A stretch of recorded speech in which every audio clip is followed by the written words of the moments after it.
Okay, so the very simple process of painting the boards with the glue is I will eventually do all sides of the board. So but just for now I'll do the back side and then come back and paint the other sides when it's dry so I can set it on the ground. But it's just as simple as putting a little bit of glue on a paintbrush and trying to fairly evenly cover the entire surface.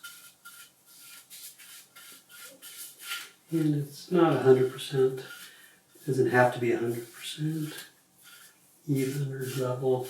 It's the glue is very warm, so it'll level out itself and not pool up in any particular if you're not using too much. And it's just probably a process. If you're making boards a few times, you'll develop your own style or method or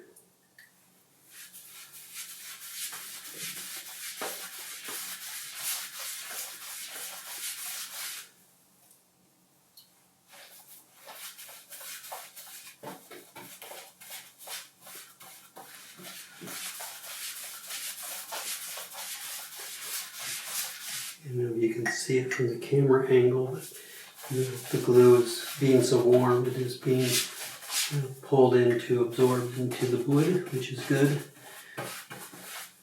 And then what this is the base for when we put the cloth over it. This particular plywood I'm using is a really high quality, high grade cabinet plywood. And I've been told or read that being this quality, you actually don't need to use the fabric on it. And what the fabric does is, if you're using just a plain board, not plywood, but a board, just over time with different temperatures, different humidities, the wood does move. And so this particular board here is, I think it's 5/8, and it's got about 10 layers of different sheets of the plywood to make it, so it should be extremely stable and shouldn't move much over time. And but if you did have a board that you knew potentially could move, just due to the humidity changes, that you'd want to have the cloth down, so that takes away some of the movement in your gesso, and the finished painted surface won't crack. So that's why we're doing this. And even if I wasn't going to put cloth down, I think I would still want to put the glue down. So then if I were to just put the gesso directly onto the wooden surface, it would have something to adhere to more than just the wood.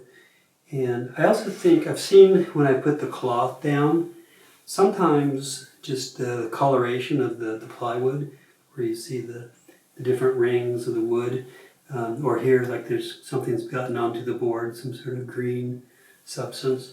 If I were just to put the gesso down, that actually, I think, might actually come through the surface. So just putting the cloth down, I think, can make it a little more uniform.